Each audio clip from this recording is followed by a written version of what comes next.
Now, are there some trees out there that the public just doesn't love? You got a tree out there that you think is okay, but nobody ever harvests it. No, it works the other way. Yeah. I see trees out there that I think are awful, and people lug them off like crazy.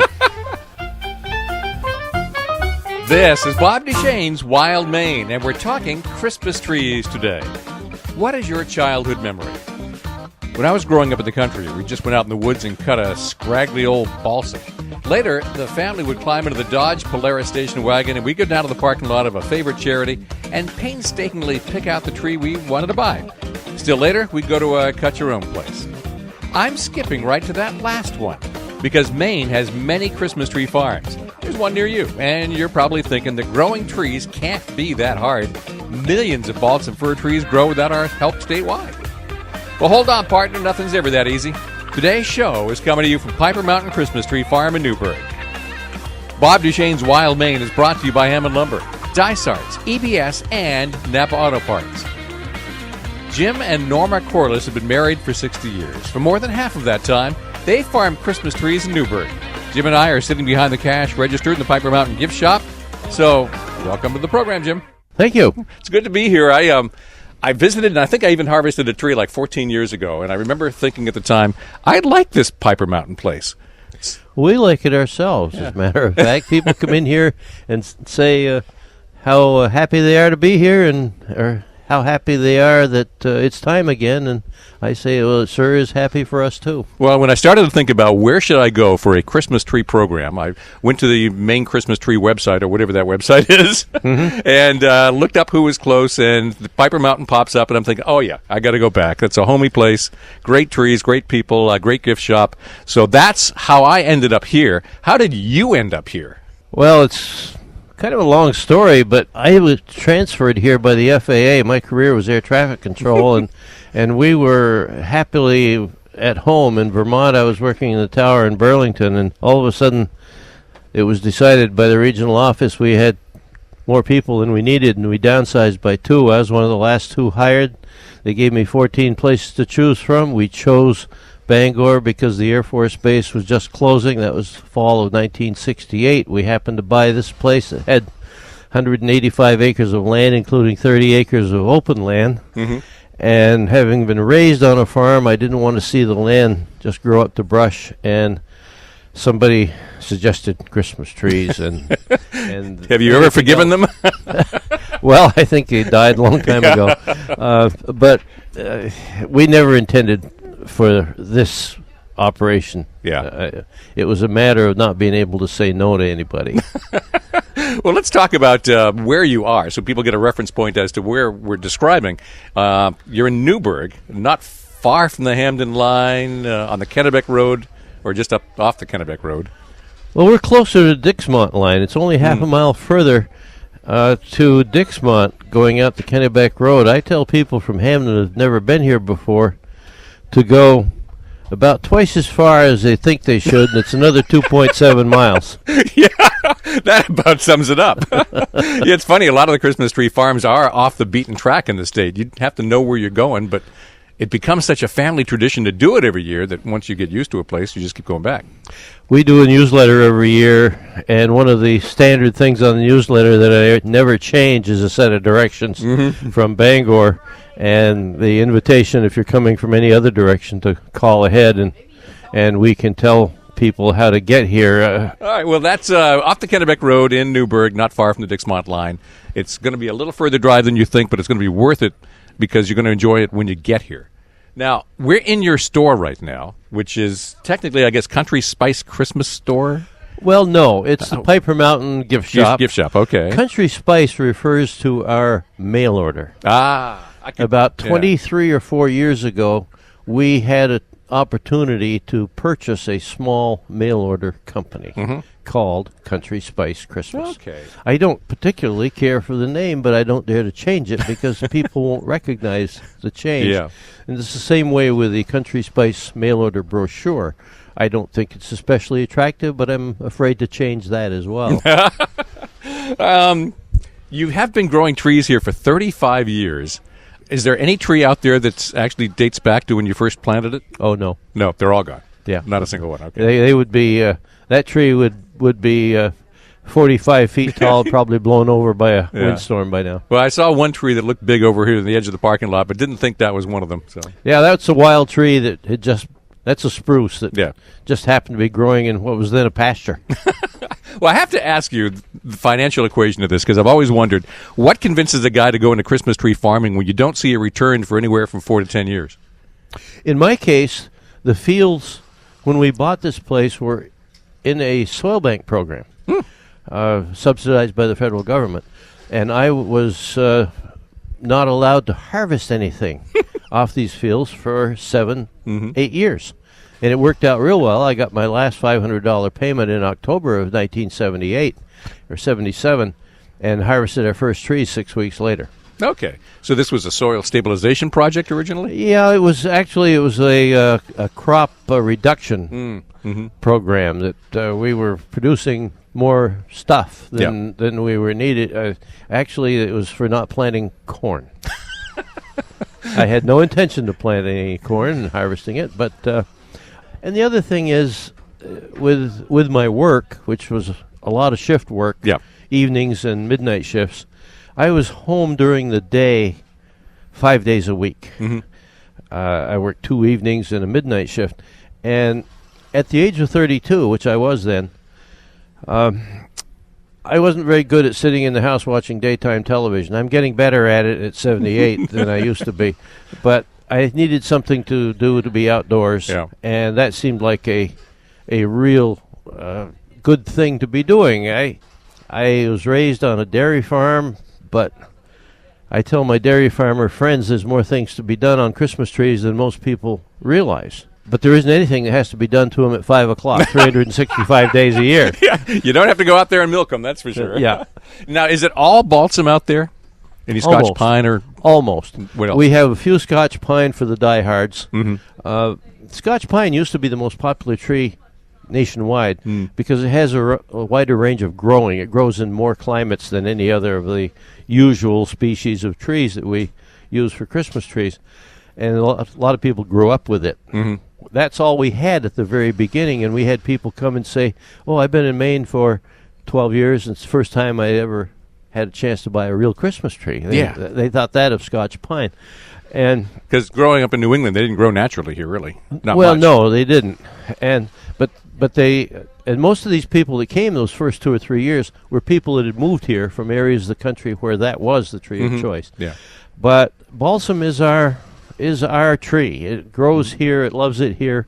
I do have some experimentation going on with some so-called exotics. I have some Korean fir up there. There are roughly 28 different varieties of fir around the world. I have 2 that I'm growing in a remote spot on the farm that come from Japan. One is called Nikko, Nikko, and the other is called Veitch. And I planted those principally for wreath-making material because they have long needles that drape, and they're gorgeous. They don't do well as a Christmas tree here. Bob Duchesne's Wild Maine is coming to you from Piper Mountain Christmas Tree Farm in Newburgh. It is just off the Kennebec Road. My guest is Jim Corliss, and we're sitting behind the cash register in the gift shop. That's where I will be asking Jim my next question. What does it take to grow one of these trees? Although it doesn't sound like it at the moment, this is Sports Radio 92.9 The Ticket. This is Bob Duchesne's Wild Maine on Sports Radio 92.9 The Ticket. Anything that can happen outdoors can happen on this show. Last week it was hunting ethics. Next week it's snowmobiles. This week it's Christmas tree farming. Jim Corliss started Piper Mountain Christmas Tree Farm in Newburgh 37 years ago. At one time, he was also president of the National Christmas Tree Association, the only Mainer who has ever held that title, believe it or not. So he should know. What does it take to grow one of these trees, Jim? The ground has to be a little bit more specialized than you might suspect. Like most people, when I started in, I just threw them in the old hayfield here without doing a soil test, without really knowing what I was doing. And turns out they like to have soil with not only the usual nitrogen and phosphorus and so forth, but they like to have a little copper, and they like to have a little sulfur. And really? Just a couple of handfuls per acre. But balsam likes that. And So as time goes on, we've been renovating the ground to accommodate good growth for balsam, and it shows up after a while. The pH has to be a certain level between 5.5 and 6, and which is acidic. yeah, Yep. and it has to be just about optimum at that, and I didn't know any of that when I started. Was there any books or anything, or you just didn't bother to study, or what happened? A little of all Yeah. those things, yeah. You just plant a tree, right? You walk away. That's That what I sounds thought. easy. Yeah. I'm still learning. I've been doing this since 1970, and I'm still learning. Yeah. Now, what can go wrong? Well, the first thing that can go wrong is not doing those things we've just been talking about. Not making sure the soil is optimum for balsam, and not doing grass and weed control. That is the biggie. Little evergreens don't do well in turf. They have to have the grass killed around them in order to prosper, and that is the first thing that you can do incorrectly. After that, not paying attention to symptoms of 2 or 3 diseases and a couple of bug pests. We made a decision here. I would never call myself organic, because I do use a herbicide under the trees to kill the grass and weeds. After all, we fertilize. Yeah. I don't want to fertilize the weeds and grass. But as far as pests are concerned, now I don't want anybody to get the wrong impression. If we spray for a pest, it's always in the springtime, and all of that material is washed away long before the Christmas season. And many, I should say, farms do that. But safety isn't the concern. But I made a decision a long time ago that I would tolerate some damage to a few of the trees part of the time, rather than have to spray everything for everything all the time. Yeah. Because once you get into that program, you kill the good guys as well as the bad guys, and the birds and are kept away. And I like to have the trees I like to have the good bugs out there taking care of the bad bugs. Now, don't get me wrong. I've got a big sprayer down in the garage, and if I need it, I'll be out there. But I've used it perhaps 10 or 12 hours in 15 years. Oh, wow. Okay. Well, I mean, what's the mortality rate of a tree out there then? If let's say out of 100 trees, how many aren't going to make it to harvest maturity? 10 or a dozen. Is that right? Yeah. So 90% of them are going to succeed, and a few are going to. A few die when you plant, and there's a few others that are.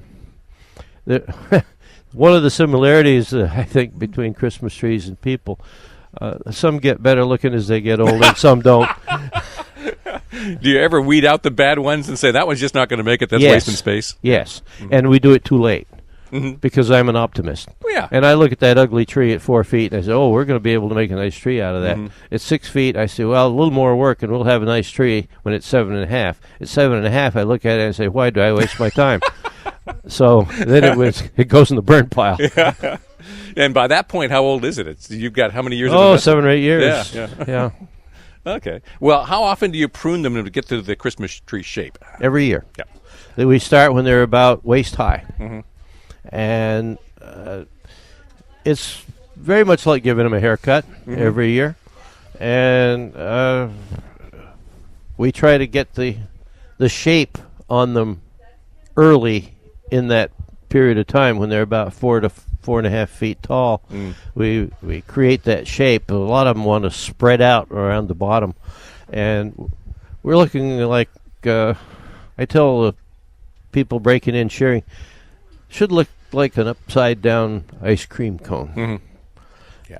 The fashion used to be a wider tree years ago, but trees have narrowed up quite a lot, and the public seems to want a narrower tree, I suppose, for corners, and of course our wholesale growers discovered they can put more trees on a truck if they're not as wide, and so the industry has influenced that to some degree. So how do you prune according to those tastes? How do you get a narrower tree? You cut more off the bottom. Okay.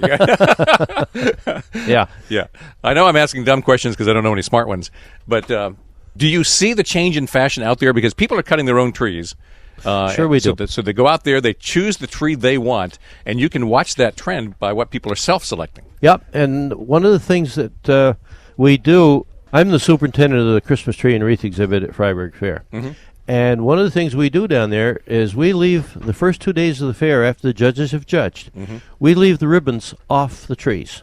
We number each tree consecutively, and we put up signs, and we invite the public to come in and vote for the tree that they would put in their home. Uh-huh. And that has made a difference. Has it educated the judges? It's educated our growers to some extent. Some growers don't pay any attention, but the trees that I've been doing that down there for 25 years, and I've seen a change in the trees that come in there to be exhibited, and I've seen a change in what the judges pick out. How often were the judges and the public completely disagreeing with each other? At the beginning, often. Yeah.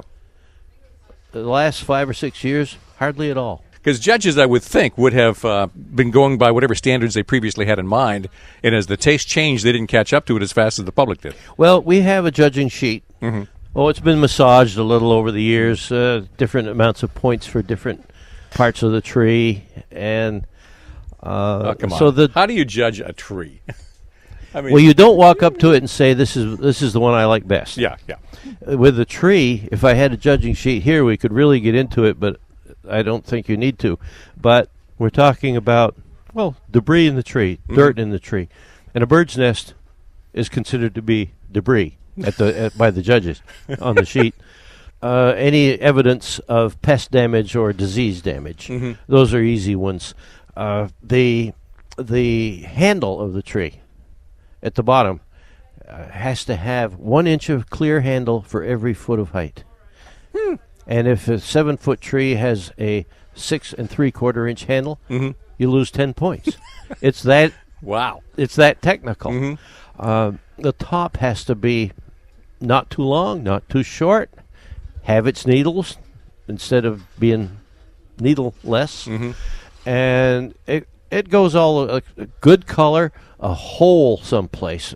You want full foliage all the way around. If the judges find a little hole or a big hole or one face of the tree that isn't as good as the others, they take points off. So it's trying to turn something that very subjective into objective, and it's difficult. Well, considering the competitors are choosing which trees to put in the competition in the first place, you would think they would pick really awesome trees and there wouldn't be any defects or blemishes. So it must be subjective.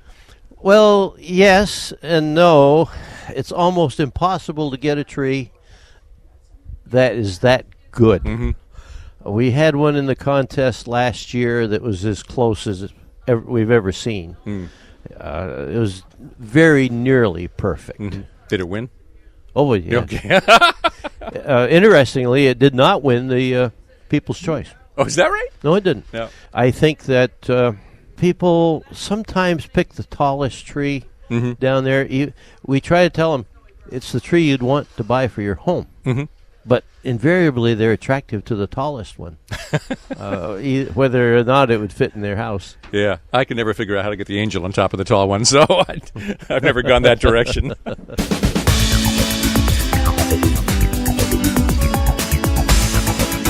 Jim Corliss is my guest. We're sitting behind the cash register at Piper Mountain Christmas Tree Farm in Newburgh. Just over there, back in the corner of the shop, they're making Christmas wreaths. The whole place smells like balsam. People have started coming in to cut their own tree, and I'm wondering if all those trees out there will find a loving home one day. What happens to the ugly ones? That's next as Bob Duchesne's Wild Maine continues on Sports Radio 92.9 The Ticket. This is Bob Duchesne's Wild Maine on Sports Radio 92.9 The Ticket. Saturday mornings at 9, Sunday mornings at 8. Maine grows a lot of Christmas trees. Some get shipped off to market in the big cities. Some get cut right here and go home with you. Jim Corliss is one of those growers, and he's been at it for 37 years at Piper Mountain Christmas Tree Farm in Newburgh. We're actually chatting behind the cash register in the gift shop right now.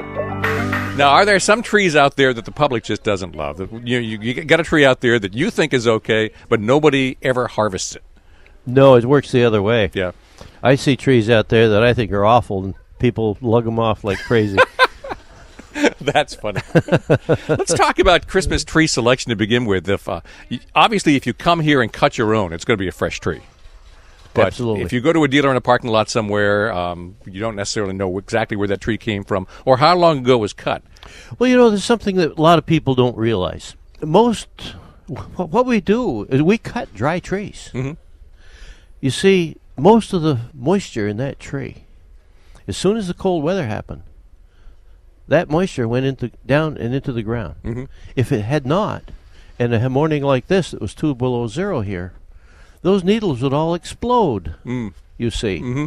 And so all that moisture is gone to the ground, the tree is dry, and as long as the person takes it home and cuts a little slice off the end of it, so you put it in the house, the tree thinks it's spring. It doesn't know that it's in the house. It's warm out.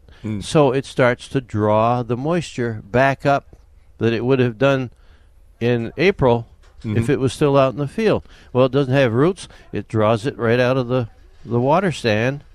That's what freshens the tree, the dry tree that you bought. And I run into this all the time on our retail lot in Hamden.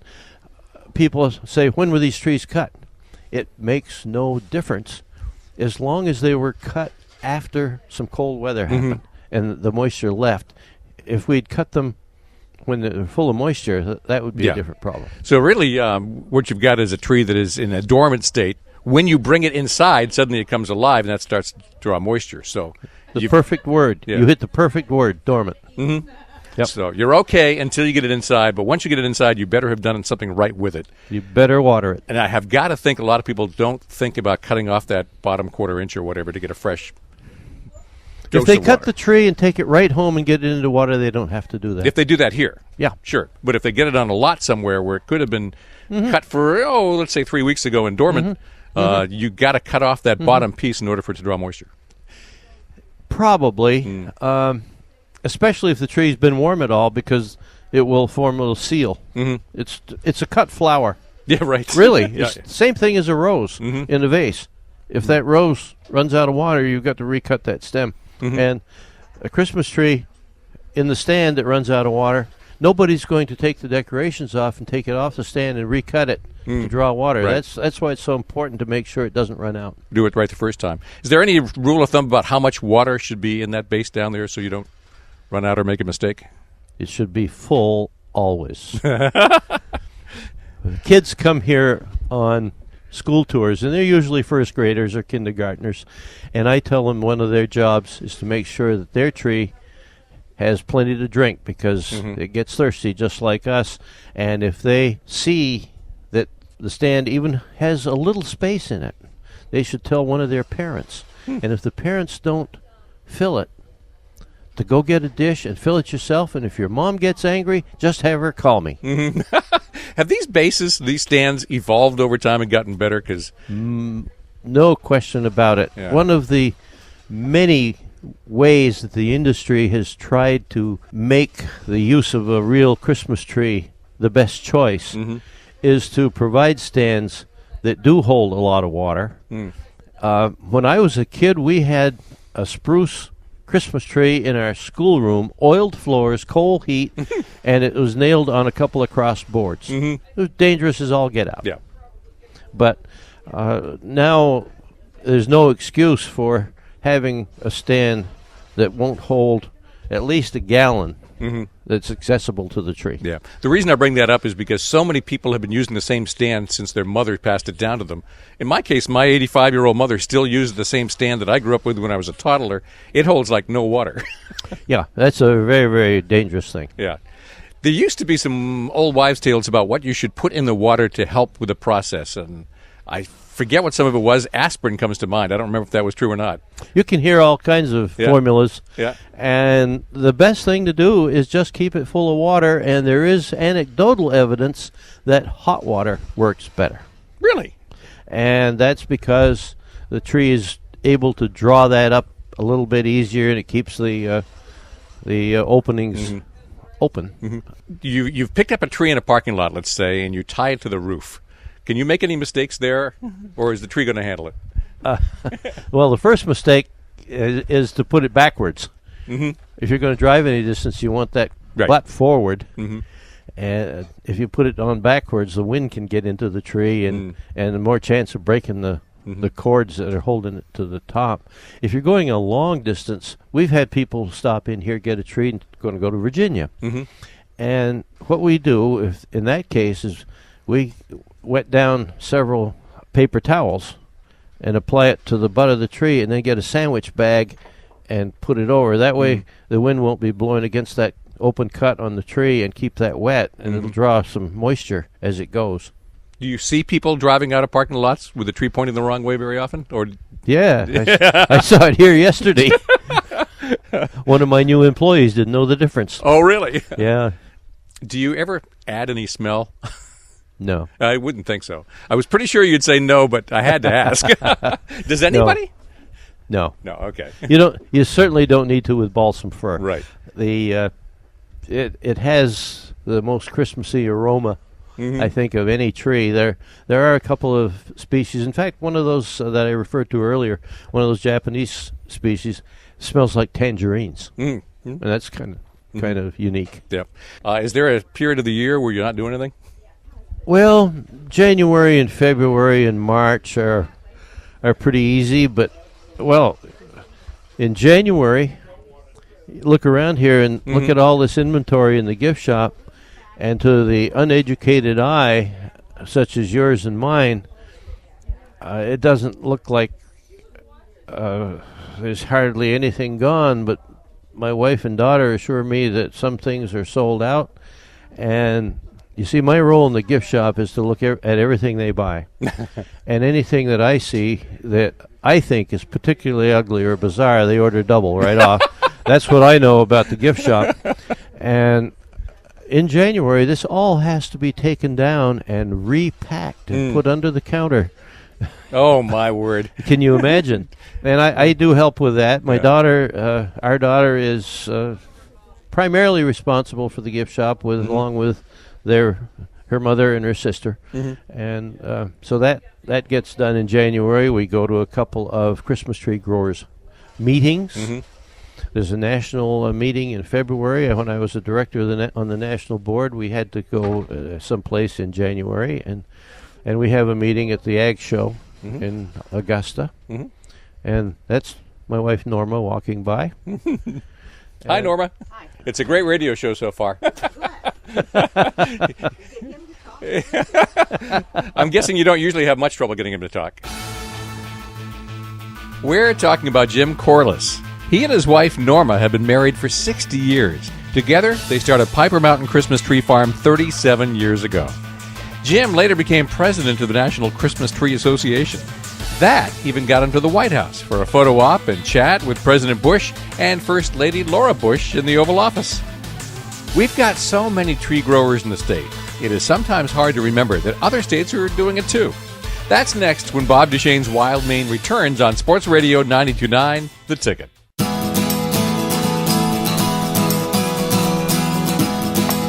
This is Sports Radio 92.9, The Ticket. I'm Bob Duchesne, host of Bob Duchesne's Wild Maine, and I am behind the counter of the gift shop at Piper Mountain Christmas Tree Farm in Newburgh. It's early, a few people are here, but most people will be rolling in later to cut their own Christmas tree, if they haven't done so already. Jim and Norma Corliss started this tree farm 37 years ago. Now, you were president of the National Christmas Tree Association? Yeah. Wow. I was. When was that? That began in August of 2000 and went through the end of December 2002.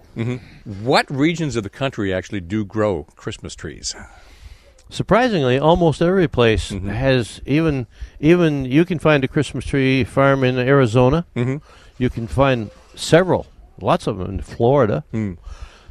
Surprisingly, the largest cut-your-own Christmas tree farm in the entire Western Hemisphere is 50 miles outside of Mexico City. Really?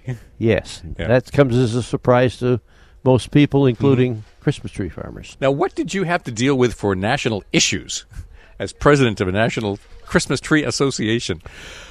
Legislative and regulatory is one of the issues that we deal with. There are so many facets of marketing. Our National Association is primarily concerned with marketing and trying to stem the tide of plastic. Yes. Well, let's talk about plastic, because people are going to say, hey, you get this one tree and you get to keep it for the next 50 years or whatever, and you never have to cut another tree. It holds up. It looks beautiful. I don't necessarily agree. I like live trees myself. What would the National Christmas Tree Foundation or Association say about plastic Christmas trees? First of all, the average life of a fake tree in the home is 7 years. Is that all? People get sick of them, and they go and get another one. And where does that one go? It goes to the landfill, and it stays there forever. Yeah. Because there's no way that it can decompose. It's plastic, it's metal, and I have to tell you about a study that was done by one of the leading laboratories in lead research in this country. It's the University of North Carolina at Asheville. And this was done independently of our National Association.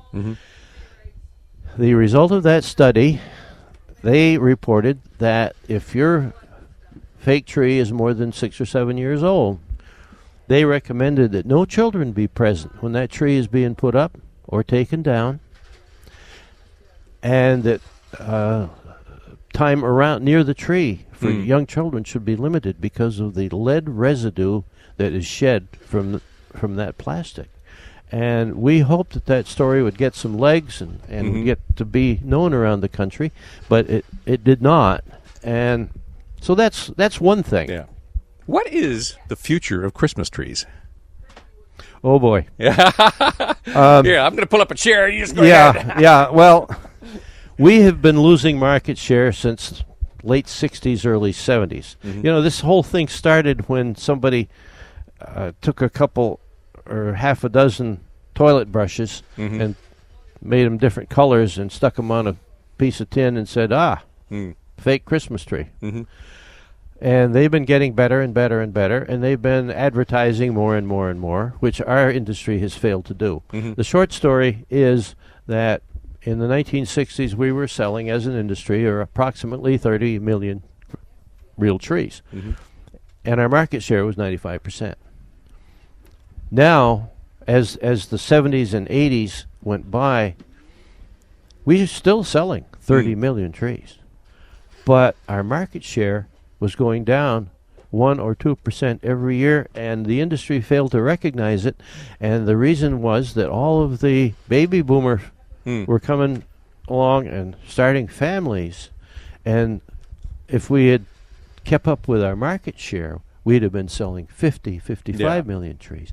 But the industry as a whole failed to recognize that, and we just let it happen. So it's still happening to some extent. We have just recently been able to enact what is called a marketing order or checkoff system. And beginning in 2015, every grower will be mandated by force of law to contribute 15 cents per tree to a national marketing program. Wow. We have never had that before. It's going to be similar to the ones that you're familiar with. American dairy, American beef. Beef, it's what's for dinner. Pork, the other white meat, and all the rest of them. Much smaller, of course. We're going to be somewhere in the vicinity of the watermelon people. But I'll tell you one place to start is, yes, we're a convenience society. We'd like to go up to the attic, get the tree, bring it down, because we like that convenience. But the reality is going to pick a tree, especially when a family does it, when you go to the lot, go to the tree farm, whatever, and find just the perfect tree. That was a family tradition for an awful lot of people, and I think it probably still is. Well, we have tried to rely on tradition as a marketing tool, and we have found that for many families now, The tradition is going to the attic and finding that box of plastic because it's been going on for so long. And I'm not sure that tradition is really what we need to be selling. We need to be educating people to the fact that real trees are not dangerous. If they're watered constantly and kept taken care of, you can't burn them. We did right here in Bangor, we had a public service announcement filmed, and we had a Bangor firefighter in uniform indoors trying to burn a tree that had been cut for 2 weeks and kept watered. Yep. Tried to burn it with a blowtorch. Tried 10 times. Every time there'd be a little bit of flicker and some smoke and a fizzle, and it would go out. You can't burn that tree unless it's been allowed to get dry. Right. A plastic tree will burn just as readily, and the smoke is probably more dangerous. Yes, it is. And plastic is an oil-based product, so that's Absolutely. what you put your lights on. Yep. Well, I mean, for some people, I'm sure an artificial Christmas tree makes sense, but the tradition of having a live tree and the original balsam smell that you get out of it, to me, is kind of hard to match. Well, the three issues that really people focus on is, one is the fire issue, and we just covered that. The other is the environmental issue, and perhaps we haven't completely covered that, but environmentally, that real tree can be recycled, chipped up, and it goes back to the earth. And that's exactly where it came from. And that's just the natural thing to happen. But the biggest issue is convenience. You hit it. And there are several aspects of convenience, and one of them is going to pick out the tree and getting in the house, and we've addressed that in a number of ways. We bale the tree to make it easier to take it through the door. We have tree stands that make it easier to set the tree up. The ones we have here have a pin, and we can drill the hole so that the tree fits on the pin, and you can turn it on the pin until you're looking at the side you like the best. We have removal bags, essentially huge garbage bags that you can put the tree in to take it out. But the biggest aspect of convenience, and this is from surveys that we have done nationally, is needles in the carpet. Mom doesn't like needles in the carpet. Yeah. We are addressing that, and it's going to take some time. But when I was president of the National, I proposed that we set aside $25,000 to begin an endowment so that we could do research on Developing a tree. That's the word I wanted. We could do research on developing a variety of not only balsam, but all of our favorite trees across the country, varieties of those trees that would hold their needles longer. And it is possible to do that, but it takes some time. You've got to go through some generations and do some selection in order to do that. But that is the goal right now. Both in the United States and Canada, Nova Scotia is working on it really hard. I wonder if you can put Elmer's glue into the water at the base of the tree. Well, I don't think so. They probably plug it up. But they need to hold their needles naturally longer. I had a call just 3 days ago from a fellow who said that he had taken the tree home, and there was brown needles on the inside, and they were falling, and that meant to him the tree was dry. And I said, no, that's perfectly natural.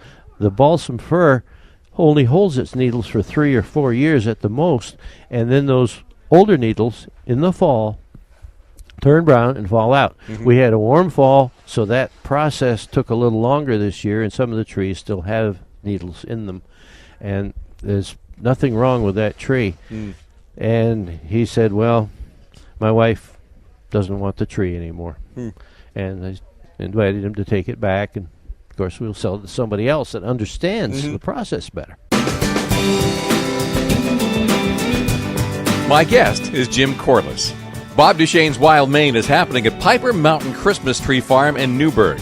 We're in the showroom, and I would think that weather can have an effect on almost every agricultural crop, but not Christmas trees. I would be wrong. That's next, and then I'll ask, what is the one thing about Christmas tree farming that the public doesn't know? This is Sports Radio 92.9 The Ticket.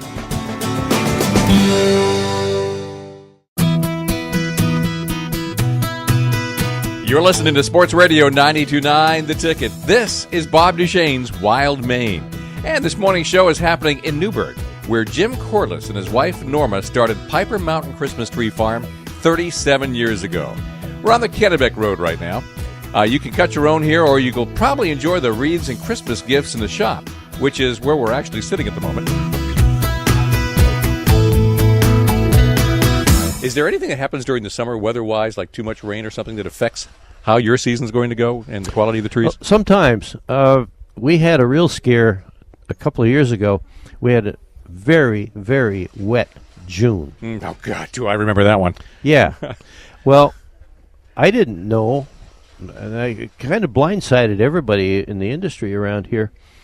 What happened was the year-old needles turned a rusty brown, very reddish, rusty looking, and they were the needles that were a year old, so they were barely hidden by the new needles, the new green needles, and it really made some of the trees look pretty ugly. It didn't affect all of them; it was just a certain percentage that were affected that way, and that's the first time that's ever happened in all the years we've been doing it here. And fortunately, this past June was not as wet, and we didn't get that. So we have, in those trees, even the ones that were affected, we had 2 years of good needles.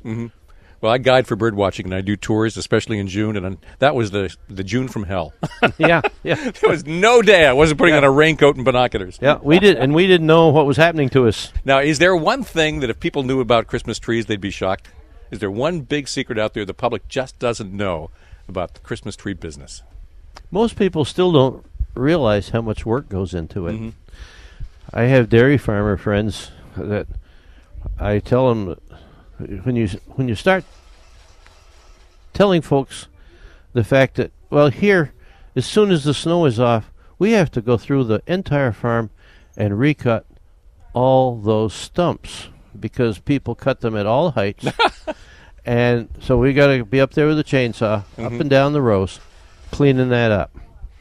And then comes planting, and then comes the first application of fertilizer and herbicide. And by that time, it's getting along toward time to shear. And we're pretty busy starting with when the frost is leaving the ground and the snow is off. So, well, let's conclude then with a discussion once again about where you are and where to find you on the web in case somebody wants to look you up. We're on Facebook. Yeah. And I have never actually put anything there. My daughters and one of our employees here is responsible for that. I think it's a great idea. I'm fully in support of it. They just haven't showed me how to write on it yet. So we're there, and our mail order is on a website called CountrySpiceChristmas.com. And there's really just a copy of our brochure, and anybody can anybody can print a copy of the order form and mail it, surface mail or email it or fax it, and all the products that we sell mail order are there. Yep. I wouldn't want people to get the impression that the price of a tree on that is the price we charge here. Right, yeah. I think that has happened, which is unfortunate for us. But because it's a lot cheaper here. Yeah, it's a lot cheaper here. Especially if you go out there and cut your own. You pick exactly the tree you want and take it home with you. Yep. Well, Jim, I hope this has been as much fun for you as it has been for me. I always have fun talking to folks on the about the industry, about trees, and about this place as well. Although my primary interest is to promote the industry. I don't like to use these opportunities necessarily to promote this farm. I want to promote the industry, and I want people to think about having a real Christmas tree. And if they decide to come here and cut their tree and come in and have warm spice cider and a homemade donut, and browse in the gift shop and have a chance to get a variously decorated wreath. Well, that's wonderful too. But well, we'll just agree that we gave all this publicity accidentally to Piper Mountain Farm. Exactly. Jim Corliss has been my guest on Bob Duchesne's Wild Maine. He and his wife Norma started Piper Mountain Christmas Tree Farm 37 years ago out here on the Kennebec Road in Newburgh, not too far from the Dixmont town line. Next week, we kick off snowmobiling season with some ideas about how to try out one of Maine's favorite winter recreations. Just be careful how you dress. Whenever I go to an event, I'm always looking to see if anybody on a skidoo is wearing something from Arctic Cat. Yeah. No, that just doesn't happen. That's just wrong. Bob Duchesne's Wild Maine airs Saturday mornings at 9, Sunday mornings at 8, and it's archived with all the previous shows on the website at 929theticket.com. Bob Duchesne's Wild Maine is brought to you by Hammond Lumber, Dysarts, EBS, and Napa Auto Parts. This is Sports Radio 92.9 The Ticket.